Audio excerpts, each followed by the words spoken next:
Hello and welcome everyone to our fireside chat today about how we see manifesting in summer what has been resurrected in spring after dying in winter, and all this process of unfolding and of growing, and how that blooms open in summer, how what has been resurrected in spring is now finally ready to be shown to the world. And if you're interested in our musings and reflections on the past two seasons, then I will link to those below this and feel free to check them out. I'm joined again by Yanaëlle Ntwa, and it's a pleasure and a joy to come together with her for these seasonal reflections. So thanks for being here. Thank you for having me. Yanaëlle is a brand poet, and she writes really savory poetry. Like, you can receive it with all your senses, I believe. At least I do receive it with all my senses.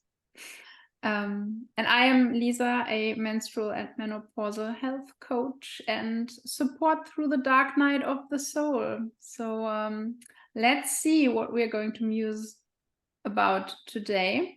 Yeah. But Yanaëlle, please share a little bit about what this summer has shown you. We're now nearing end of summer, but that's actually a perfect time to reflect on summer and all its lessons and learnings. Yeah. Thank you so much for having me, by the way. It's always so nice to come on here and have those beautiful reflections around the seasons. I feel like it grounds us. It reminds us that not every season is the same. It doesn't have the same pace, the same rhythm, and even sometimes the same goal and the same aim. And I feel like when we are able to be open to that, then we can flow with the season and not rush or go against the grain or experience some kind of resistance. It's because we are actually aware that life has its season. And so for me, this summer was all about that. I remember in spring, I was very dedicated to my routines, like very strict around it. But then summer happened and I had to be a little bit more open and loose and free flowing with time, because I don't know, that's what was going on for me in my summer, in my universe, in my bubble, on my side of the earth. And that really opened me up to actually break my rhythms and experience more creativity, because that's what really happened for me in summer. It was all about picking up new things that were already kind of, like you said, blooming in spring, but then bringing them to manifestation. For example, I remember that I always wanted to be an art therapist, and I wrote it down in my spring things, my spring list, but it didn't happen in spring. Then the opportunity came by in summer and I just launched myself in it. So there were a lot of spontaneity also for me in summer. And I was like, like things coming my way, and I was like, all right, I'm saying yes to it. Lots of also more sensuality. And I know that we kind of spoke about it during our last conversation, because it was the belting day, I think, something like that. That sensuality followed me around all summer long, because it was also paradoxically maybe a time of rest for me, a time of being even more into my body, being even more connected to my senses, being more alive. And I feel like the earth is deeply alive in summer. Like we see all the things buzzing around, like the bees and the birds and all that stuff. And for me, it was that, but it was not in a loud way. It was more by being present in my body and still feeling, because I started swimming, for example, during the summer. So it was feeling the water each morning. So it was really an earthly summer for me. Like I really feel and even see as I'm speaking, a earthly, a bodily, a fleshy summer. And lots of creation, like I said. And I think, when we look at the moon also, the full moon that represent kind of the summer in the menstrual cycle, I feel like it's also that round moment where, like things are really in the light. What was growing during the spring moment, the spring phase of our menstrual cycle or the earthly season, what was really growing there is now being put in the light. So now we can see actually what's here, what's alive, what are we pregnant with, like it's fully there, like a pregnant woman, like she's fully pregnant. We could see like the round belly. And that is the beauty of summer, I feel. It's like what was in the invisible, like we said, is now showing, and is showing clearly. And I really invite actually people listening to us to kind of take a moment, because now we are still at the end of the summer, so you can still have this reflection. But what is showing in your life, like a pregnant woman? Like what is really like, bright, and it's obvious. You cannot ignore it, because it's so out there. It's so in front of your eyes. Look at it, because if you actually was really intentional, it must be actually the seeds that you planted in spring. It must be the inner work, the fruit of the inner work that you've done in winter.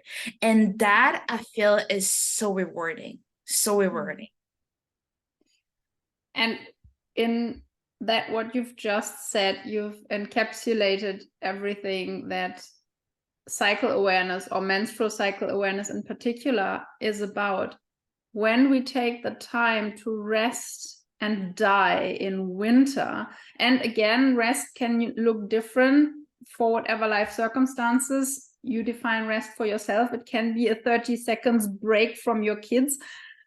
But if you pay attention to yourself in your menstruation, or at dark moon like that, or in outer winter, then this will refuel your batteries so that you can bring these things to fruition. Like you say, this big round belly of a woman or a pregnant person. And it's what I because this phase, summer or inner summer in the menstrual cycle, that would be ovulation. It's so often compared to, now you've got the most energy, it's the action phase, you can do. Yes. And I think you've described very well, it's a different kind of doing.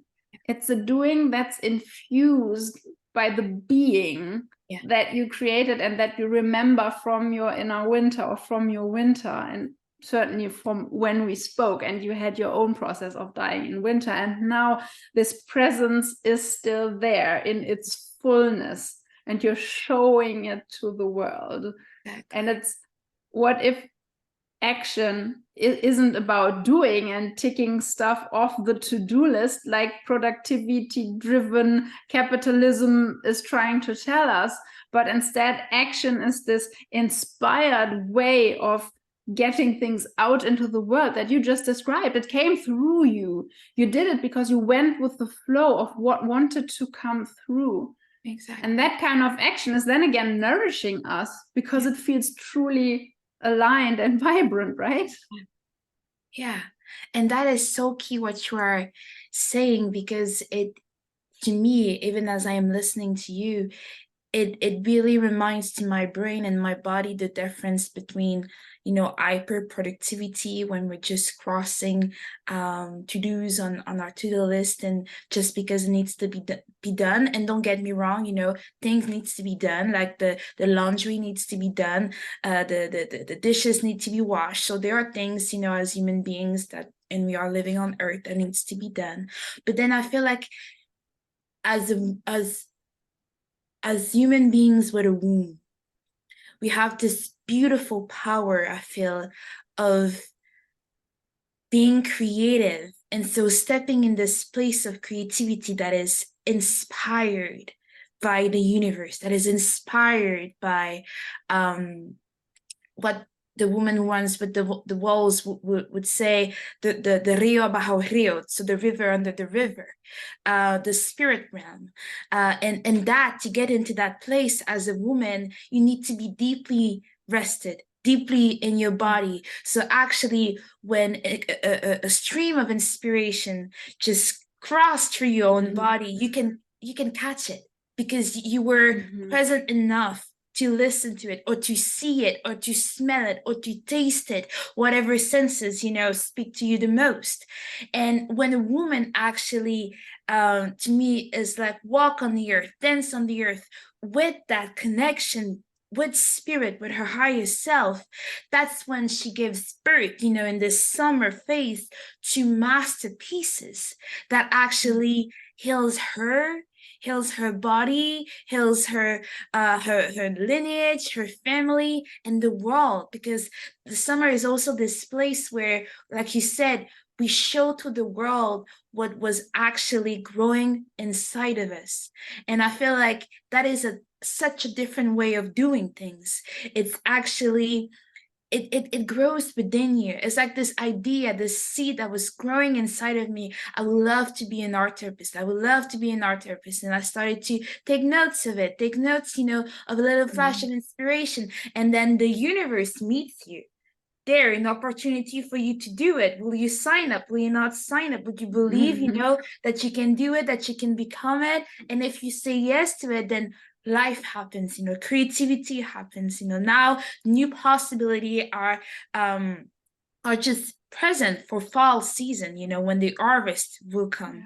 So thank you. I feel like thank you so much for actually making the difference between hyperproductivity, and we can get easily lost, I feel, into that. And actually being, to me, as a woman, as a wild woman, like, again, woman with the ones with the wolves, the book would say it, or however, the archetype or the name is for you, but it's that inspired woman. It's the feminine energy and essence, and we deeply need it. We deeply need it. Yeah, and if you would like to share, because I read your emails and your posts, and you had your own story with productivity, being a child of African immigrants. Yeah. And that you healed some part of that. Yeah. And I'm sure it could really deeply resonate with other immigrant children who come from parents that immigrated in the Western, so the more capitalistic part of the world. Work is really important because you kind of come into a new country and you know nothing most of the time. Our parents, they know nothing, so they had to learn the culture, the codes, and to do so, to feel like they were, worthy of respect, they do it through work, because their work established themselves into society and made it, like I said, it made them worthy of respect. But in doing so, what happened is that they lose the connection with rest and being, and their innocence of worthiness. And so the innocence of also believing that I don't have to prove or perform to receive. Now, again, the system is made up so that, immigrants are forced to get into that framework. And as children of immigrants, we are raised like that because that's how we are raised, and that's also how we experienced the world. Even as a child, as a teenager, I've experienced that many times. I didn't, because of my color of skin, I didn't always receive respect or even recognition as easily as my peers that were white skinned, for example. And so that kind of ingrained in me that sense of, in life, if you want to actually be respected, that like my peers, if I want to be rewarded like my peers, I have to work twice or even more as hard as them. So in me, since childhood, there is this deep belief that to succeed, I have to work hard. I have to prove, it's not even hard, it's harder. I have to prove myself even more.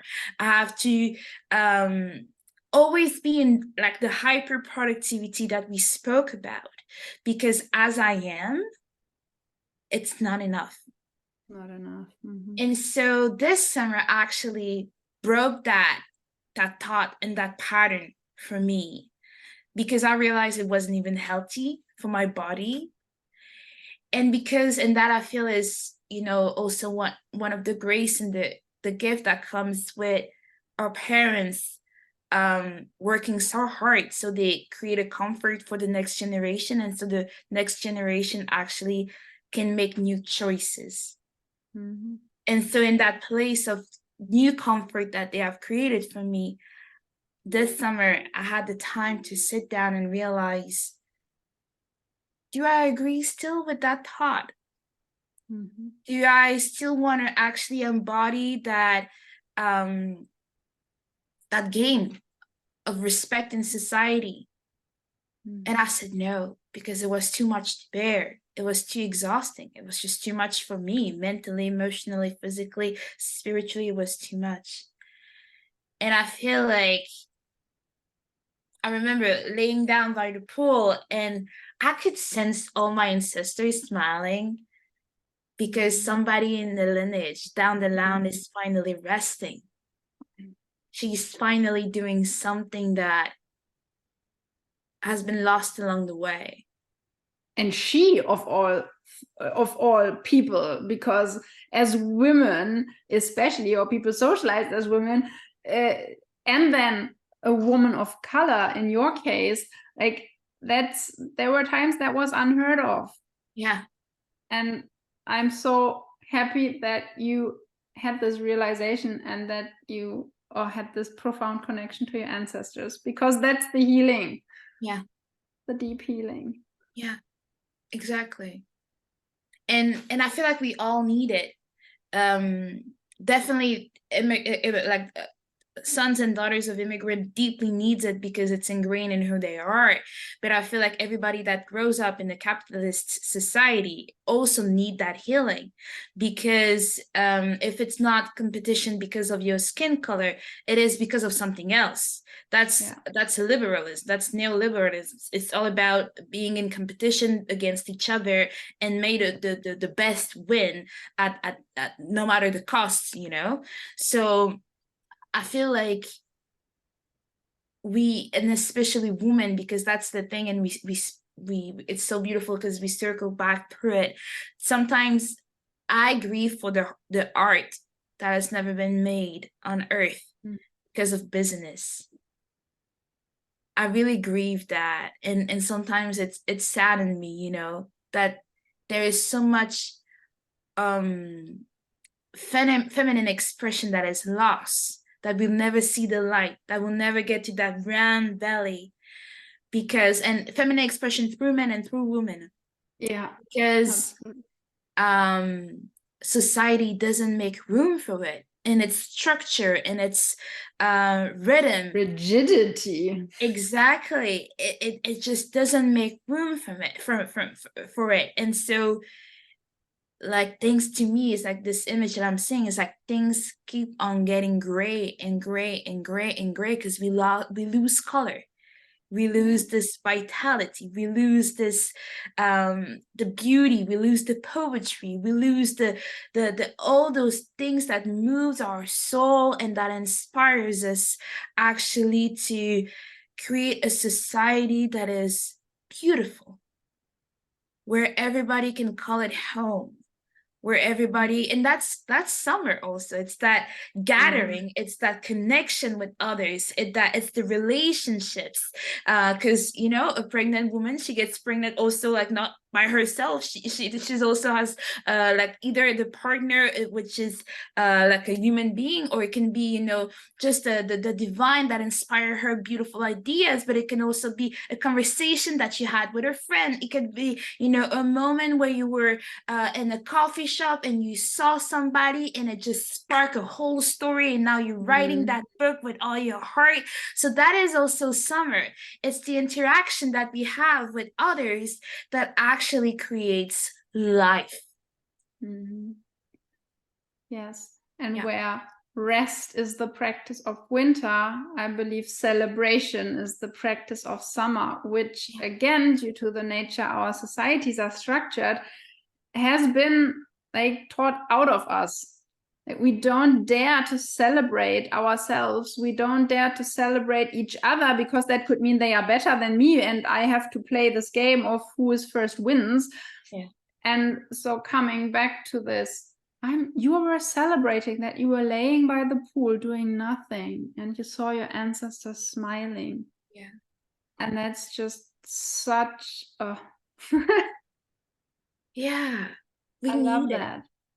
We need to celebrate ourselves and each other and life, because like we are all human, we are all living, we all have this life force. Not just humans, look around us, animals, plants, even the clouds have a life of their own because they are blown around by the wind. So there is life force all around us and within us. And I believe that only when we are that present that you described, that present in our bodies, that's the moment when we feel truly alive. And I think most of us, we crave feeling alive, but because we're so disconnected from the body, which lives in the present moment, we have a hard time actually feeling alive. And that's where you come in with all the senses that you mentioned. Like when we start attuning to these senses again, we are more in the moment. Our nervous system relaxes.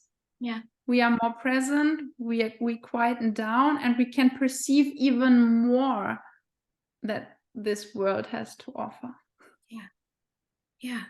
So much goodness there. So much.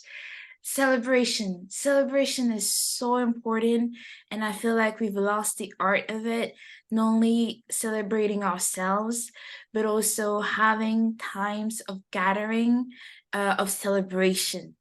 I feel like as a society we no longer have time for that, which is really sad.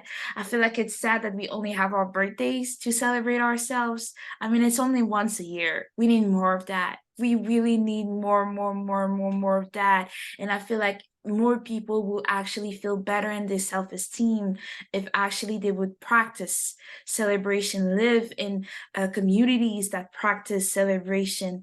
What I feel like is also deeply missing is, and I'm seeing it, but it's kind of the arc of storytelling around the year. And I think that our conversation kind of bring that back into the scene, is like all culture used to have times of celebration based on the calendar, and that would kind of give a tone, a beat, you know, kind of like the drums of in the music of the life of the society, and in the community or the group simply living together. And I feel like that is something that we need more, especially in summer, because life is going full force in summer, like you said. But again, like we shared, it's not full force in the noise of it, which can be, you know, very loud and very tiring, but it's full force in the inner like inner feeling. It's like sensing this oneness with nature around you. And because, like you said, we are in our bodies, so we feel the wind and we hear what the wind is telling to us. We feel that, like we hear the song of the bird and we understand also what it is telling to us. It's like that broader spectrum of understanding and insight that is just opening up in summer, and that is glorious. And we can even see it with a pregnant woman. A pregnant woman is so attuned to so many things. Like she can smell things from a mile away. Similar, you know, by the way, to when you're in ovulation, that can happen too. Exactly. It's like her senses are just on another level. And I feel like when we are in our bodies, that's what we are experiencing, you know. And that's, I feel like we are allowing actually deeper channels of our bodies to open. And so we get to that level of connection, I feel, that is always there, just waiting for us to pay attention. And yeah, I feel like this is very important. Yeah, and also when I think, because we've touched that summer, inner summer is ovulation or the full moon, or in a life phase, the pregnancy phase. And at summer, in the wheel of the year, it would be summer solstice, usually around June 21st in the Northern Hemisphere and December 21st in the Southern Hemisphere. But like, it's, the word solstice means solstitium, which means the sol, the sun, is standing still. So it's not even a time for action. It's a time for standstill and for reflection and for lazy days and just feeling and sensing the energy that's present, and then looking at, okay, what has grown since spring? What is sprouting? What of those things do I want to continue nurturing and maturing so that I can harvest in or autumn? Or which of those do I not like, and what maybe has to be weeded out? But this assessment, it's a standstill, it's a celebration, and also a reflection of, okay, what's here in its fullness, and where do I want to focus my energy from now on? Yeah, that's really it. Summer is full of wisdom, I feel. And I feel like we're really putting our finger like on it. It's that stillness, and I love that you beautifully explained that. It's a stillness that actually allows us to do, I feel, more things. As a human carrying a womb, I feel like it's another way of living, and I feel like that new way of living kind of opened itself in summer, because I was again willing to let go of that away. And I know that, you know, for those who are maybe doing rituals around the full moon, there is also this practice of what is no longer serving you, and you touch on that. You know, it's like, all right, in my garden, like, of life, what is you know, blooming, what is not blooming, where do I want to put my focus on now moving forward? And I feel like that is also something very key that people can actually ask themselves today is, what is no longer serving me in my garden of life? What am I actually willing to let go, so that I can put all my energy into X, Y, and Z? Because I feel like me, for example, because I've experienced the beauty of rest and the beauty of peace also, because that was also very new for me, not just the peace of the mind, but the peace of the body. When you are so deeply in your body that the stillness of the mind also goes into your body, and so your whole being is still, I was like, I'm never going back. I'm never going back to the chaos and the overthinking and the anxiety and all that stuff. I'm like, I'm never going back. So now, how can I further this practice? How can I actually make sure that my life sustain that practice, so that in fall, I will not talk about my summer like it was, you know, just an old memory, but it's more the continuity of that practice that has just become like now my harvest. So I'll say that that is really important for all of us, you know, as people are listening to this conversation, or even after, to just put pause a little bit on your day and ask yourself, you know, what am I actually going to carry into fall, and what am I going to let go? Yeah. And there is, I guess, the small piece of death that we've started in winter and taken all through spring. And now in summer, death is still present in the stillness, in the rest, in the preparing that there might be things that will be let go, Yeah. because they're not good for us. They are no longer working for us. They might have worked for a while. Yeah. And where do we want to shift our focus next? Because as you say, it's a continuity. Yeah. It's like life doesn't just stop. Our life force doesn't stop. There is always flow. It's always moving forward, just sometimes more quickly and sometimes a little slower. And when it's slower, then we often, due to capitalist thinking and all of that, we feel like, oh my God, we are falling behind because now we are not moving as fast. Yeah. But the truth is, we're still moving. Yeah. We are being moved by life. We are moving through life. Yeah. And that's why when we start working with the cycles, and that doesn't matter whether it's the menstrual, the moon cycle, the year cycle, but I call it a death and rebirth process for a reason. And it's a cycle of maturing, because with each death and with each new celebration and with each round around the cycle, we mature on all levels, especially emotionally and physically and psychologically and spiritually. Yeah. And I feel like we come back also to the purpose of life, though I'm sure there are many purpose, like people will have maybe the idea of what is the purpose of life. When I look at the cyclical nature of life, I feel like it's all like it's like dancing around the moon. So we are actually being purified through each cycle. We are being pruned through each cycle. We are being alchemized and transformed through each cycle. And it is an act of actually good rebellion when a woman actually follows the dance, choose to stop the capitalist framework and dogma and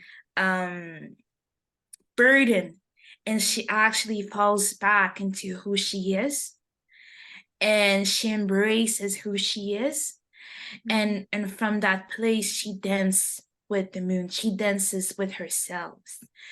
And in that dance, and I've experienced it this summer, from being burned out from spring, going back into that dance and experiencing so much joy, so much freedom, so much healing, physical healing, because I made peace with who I am. And I made peace, I feel with, it's like, to me, it's like a rose in the garden. Like, she can fight all day long because she doesn't want to be a rose, but her true beauty is in being a rose.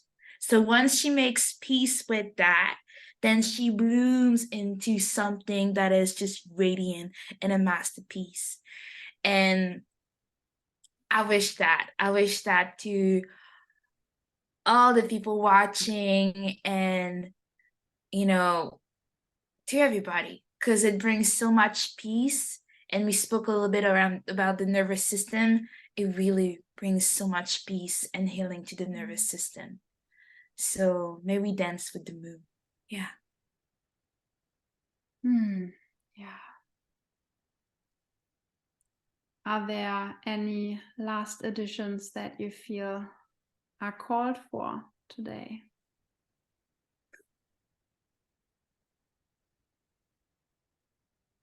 Life is beautiful. That's all. I feel like life is really beautiful when we follow it. It becomes much more harmonious, balanced, and peaceful. So may we have this humility, to listen to it. Thank you. What I was reminded of is that I've just recently recorded, and it will be released over the next couple of weeks. So if you are listening or watching, you can definitely find it on my podcast, a series with Yanaëlle Ntwa around decolonizing time, decolonizing the body, and liberating flow. And I feel like a lot of what you've shared is very, very close to that. And Yanaëlle offers a lot of practices and wisdom on how time itself has been colonized, and how we can untangle and unravel that in ourselves, so that we can unravel from these patriarchal, white supremacist, capitalist structures that harm all beings. They are just not good for us. And while me as a white person in this society, I've certainly got my own experience of this hyperproductivity and defining my worth through working harder, better, more. I know that it's even like far beyond that for people who come from other identities or different backgrounds, different skin colors, religions, and all these influences that we have, different cultures. And it's just like, it's all about coming back, as you say, to who we are at the core level. That's where the work with the cycles will eventually lead us, when we dare to journey this process in a conscious way. Then we will come back to who we truly are, so that we can become that unique rose that looks and smells like no other rose, because it was meant to be this kind of rose. And so if you are interested in working with your own cycle, I have just released a free mini course on unlocking the power of your cycle. So whether you are a woman with or without organs, or whether you're a menstruator in pre, peri, or post-menopause, go check that out, because it's really about coming back into a relationship with our body, so we can soothe our nervous system, so we can stop the fight against ourselves, and start, as you say, making peace with who we are, and enjoy life, celebrate life. Thank you, Yanaëlle, for your being, for your experience, for being willing to go through all of these inner shifts. And it takes so much courage, and I'm so grateful that you do go through all of that and then share about it and talk to me about it, because these things, we need to speak about them more. We do. Thank you so much. I deeply receive your gratitude. Feels so good and encouraging. And thank you. Thank you so much for having me season after season. This conversation are one of my favorites. So I always just love to come up here and open my heart and just let the flow through me speak. And I'm so excited to re-listen to it actually, and take notes also. And please, people, sign up to her course, because like I said, it is an act of good rebellion, very good rebellion, when a woman becomes aware of her menstrual cycle, can redefine it, let go of the bad dogma that are out there around menstrual cycle, let go of the shame around it, and truly embrace the power and the wisdom behind it. Thank you. And I'm already looking forward to our next seasonal reflections in 3 months' time. And let's see what we will have been harvesting by that time. Exactly. It's going to be so good. So good. Okay, so for now, everyone, have a beautiful day, and speak to you next time. Bye. Bye.